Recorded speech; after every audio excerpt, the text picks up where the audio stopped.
Hi friends, இன்றைக்கி நம்ம முக்கியமான 5 வினாக்கள் தலைப்பில் முக்கியமான 5 வினாக்கள் பார்க்க போகிறோம். பாருங்கள். ஃபஸ்ட்டு கொஷின், மின் உருகி எந்த உலோக கலவையால் ஆனது? ஆன்சர் காரியம் வெள்ளியம். காரு வெள்ளையாக இருக்குன்னு ஞாபகம் வச்சுங்க. ஃபியூஸ். மின் உருகி எந்த உலோக கலவையால் ஆனது அப்படின்னா காரியம் வெள்ளியம். காரு வெள்ளையாக இருக்குது. ஃபியூஸில் போடுற காரு வெள்ளையாகவும் இருக்குது அப்படின்னு ஞாபகம் வச்சுங்க. சும்மா ஷார்ட்கட். சரிங்களா? செகண்ட் கொஷின், 0 டிகிரி வெப்பநிலையில் காற்றில் ஒளியின் திசைவேகம். ஒளினா எது? சவுண்டின் வேகம் எவ்வளவுன்னு கேட்குறாங்க.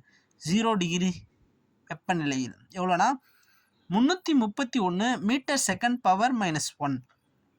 0 டிகிரி வெப்பநிலையில் காற்றில் ஒளியின் வேகம் 331 மீட்டர் செகண்ட் பவர் -1. 331 ஞாபகம் வச்சுக்கோங்க. 331.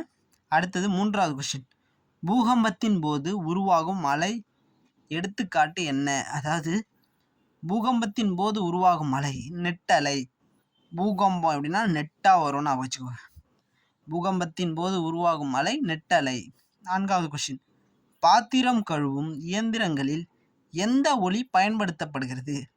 ஒலி சவுண்டு. அதாவது பாத்திரம் கழுவும் இயந்திரங்களில் மீ ஒலி பயன்படுத்தப்படுகிறது. சரிங்களா? அடுத்தது ஐந்தாவது கொஷின், 1849 அதாவது 1849 ஒளி, அதாவது இது வெளிச்சம், திசைவேகத்தை மிகச் சரியாக கண்டறிந்தவர். அதாவது 1849 ஒளியின் திசைவேகத்தை மிகச் சரியாக கண்டறிந்தவர் ஹர்மன் பிஷே. யாரு? ஹர்மன் பிஷே. 1849 ஒளியின் திசைவேகத்தை மிகச் சரியாக கண்டறிந்தவர் ஹர்மன் பிஷே. சரிங்களா? அடுத்த 5 கொஷின் அடுத்த வீடியோவில் பாருங்கள். முக்கியமான கொஷின் இது. இந்த 5 கொஷினும் நல்லா திரும்ப திரும்ப கேட்டு நல்லா இந்த கொஷினை ஞாபகம் வச்சுக்கோங்க. நன்றி. நம்ம சேனல் RRM கிரியேஷன். நன்றி.